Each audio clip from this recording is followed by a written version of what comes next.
Tonight, House Democrats inside the Capitol taking the same steps the rioters did 1 month ago, this time not to seize control, but to make their case for conviction against Donald Trump.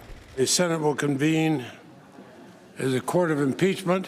Making history, this the second trial of Mr. Trump, the first ever against a former president. Our case is based on cold, hard facts. Democrats opening with a graphic 13-minute video montage reliving the horrors of January 6th.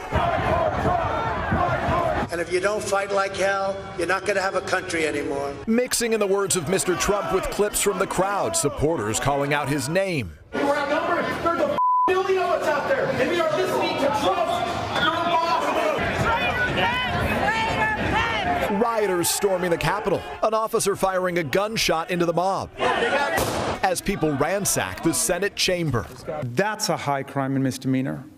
If that's not an impeachable offense, then there is no such thing. Today, a clash over constitutionality. Democrats insisting a president must be held accountable for actions while in office, even if a trial happens after they've left. There is no January exception to the impeachment power. That presidents can't commit grave offenses in their final days and escape any congressional response. A presentation at times emotional from those who lived it.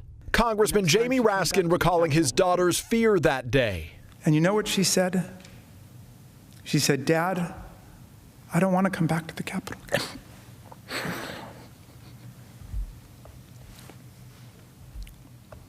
Of all the terrible, brutal things I saw and I heard on that day, and since then, that one hit me the hardest.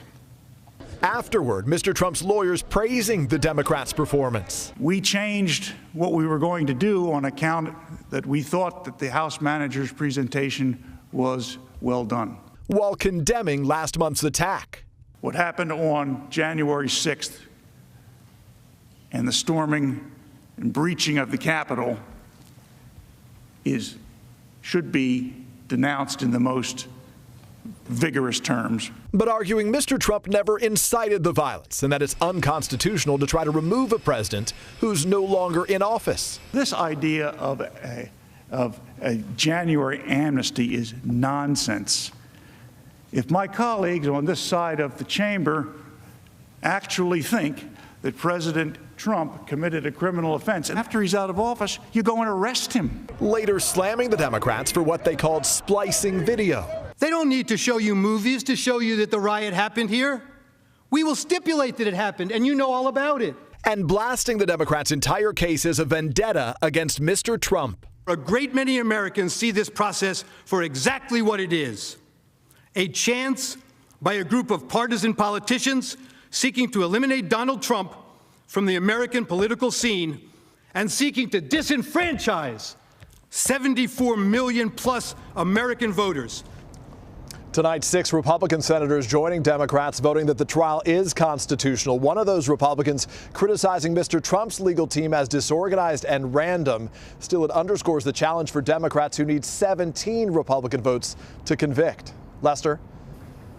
All right, Peter Alexander starting us off tonight. Chuck Todd joins us now. Chuck, do you think this second impeachment will have a different result? Are the dynamics different?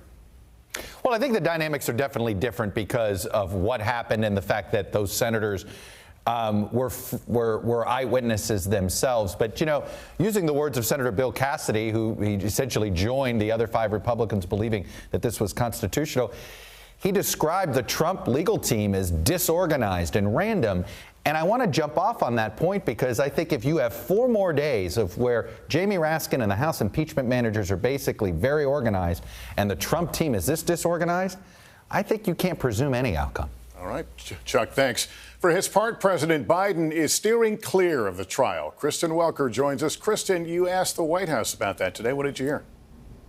Lester, the White House insists President Biden is not paying close attention to the trial of his predecessor. And when we asked if the president thinks the trial is constitutional, his press secretary said he's not going to opine. The president has also refused to weigh in on whether Mr. Trump should be convicted. The president is trying to keep the focus on his urgent effort to build support for his $1.9 trillion COVID relief package. Today, meeting with CEOs in the Oval Office. And while the president may want to stay on the sidelines, some of his Democratic allies on Capitol Hill have privately expressed concerns about the impact the trial could have on his priorities, emphasizing their hope it'll be wrapped up quickly.